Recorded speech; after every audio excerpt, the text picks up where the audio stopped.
ഇന്ന് രാവിലെ തേങ്ങ ചിരവിയ സമയത്ത് തേങ്ങ കേടായിരുന്നു കേട്ടോ. അപ്പം ഞാനത് കോഴിക്ക് കൊടുക്കായിരുന്നു നോക്കാൻ വേണ്ടിയിട്ട് ടോമി വന്നിട്ടുണ്ട്. തിരിച്ചും അതുപോലെ തന്നെയാണ്, ടോമിക്ക് അല്ലെന്ന് കൊടുക്കുമ്പോൾ കോഴി വന്ന് നോക്കാറുണ്ട്. ഒരുപാട് കൂട്ടുകാർ പറഞ്ഞിരുന്നു മുറ്റത്ത് പൂച്ചെടികൾ വെച്ച് നന്നാവെന്ന് പറഞ്ഞിട്ട്. നമ്മുടെ വീട്ടിൽ ഒരുപാട് പൂച്ചെടികൾ ഉണ്ടായിരുന്നു. നമ്മൾ കൊയ്ത്ത് സീസൺ ആയി കഴിഞ്ഞാൽ മുറ്റം നെല്ല് ഉണക്കാൻ വേണ്ടിയിട്ട് ഫുള്ള് മാറ്റിയിടണം. അപ്പോൾ ചെടികളൊന്നും ഉണ്ടാവാറില്ല അവിടെ. അപ്പോൾ അതൊക്കെ എടുത്ത് നമ്മൾ ബാക്കിലോട്ട് മാറ്റിയിരിക്കുകയാണ്. ഇനി കുറേശ്ശെ ഇവിടെ റെഡിയാക്കി എടുക്കാനുണ്ട്. അപ്പോൾ ഇന്ന് രാവിലെ കഴിക്കാനായിട്ട് റവ ഉപ്മാവ ഉണ്ടാക്കുന്നത്. അപ്പോൾ ഒരുപാട് പണിയൊന്നും ഉണ്ടായിരുന്നില്ല. ഞാൻ ഉപ്പുമാവ് ഉണ്ടാക്കുന്ന സമയത്ത് വെള്ളം ഇപ്പോഴും അധികമായി പോവാറുണ്ട്. ഇവിടെ എല്ലാവർക്കും പുട്ടുപോലെ വിട്ട് വിട്ട് നിൽക്കുന്ന രീതിയിലാണ് ഇഷ്ടം. എനിക്കാണെങ്കിൽ നല്ല വെള്ളത്തോട് വെച്ചിട്ട് നല്ല കട്ടയായിട്ട് കഴിക്കുന്നത് ഇഷ്ടം. ഇപ്പോൾ 1-2 തവണയായിട്ട് ഞാൻ ഉണ്ടാക്കുമ്പോൾ കറക്റ്റ് ആവാറുണ്ട്. അതുപോലെ കഴിക്കാനായിട്ട് എൻ്റെ കൂടെ ചട്നി ഉണ്ടാക്കുന്നുണ്ട്. മോൾക്ക് കൊടുത്തയക്കാനായിട്ട് പയറുപ്പേരി ഉണ്ടാക്കുന്നുണ്ട്. സ്കൂളിൽ നിന്ന് ചോറുണ്ട്, കറിയും അതുപോലെ ഉപ്പേരി കിട്ടാറുണ്ട്.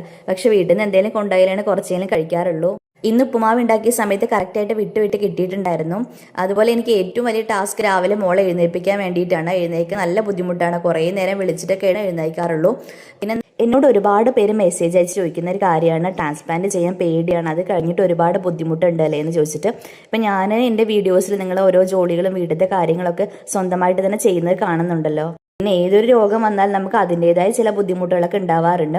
പക്ഷേ എനിക്ക് കിഡ്നിയുമായി ബന്ധപ്പെട്ടുള്ള വലിയ ബുദ്ധിമുട്ടൊന്നും ട്രാൻസ്പ്ലാന്റ് ശേഷം ഉണ്ടായിട്ടില്ല. ക്രിയാറ്റിൻ കുറച്ച് കൂടുതലാണ്, അല്ലാതെ പ്രത്യേകിച്ച് ബുദ്ധിമുട്ടുകളായിട്ട് തോന്നിയിട്ടില്ല. എനിക്ക് മെയിനായിട്ടുള്ളത് അതല്ലാത്ത അസുഖങ്ങൾ എനിക്ക് ഒരുപാടുണ്ട്. ഷുഗർ ആയാലും മിനിയേഴ്സ് ആയാലും അതുപോലെ തന്നെ TB ആയാലും മിനിയേഴ്സ് അല്ലാണ്ട് എന്നെ ബുദ്ധിമുട്ടിക്കുന്നുണ്ട്. അപ്പോൾ അങ്ങനെയുള്ള പ്രശ്നങ്ങൾ മാത്രമേ എനിക്കുള്ളൂ, അല്ലാതെ ട്രാൻസ്പ്ലാന്റ് ബുദ്ധിമുട്ടുകളൊന്നുമില്ല. അപ്പോൾ ആരും പേടിക്കേണ്ട ആവശ്യമില്ല. ഇന്നത്തെ വീഡിയോ ഇത്രയേ ഉള്ളൂ. ബൈ.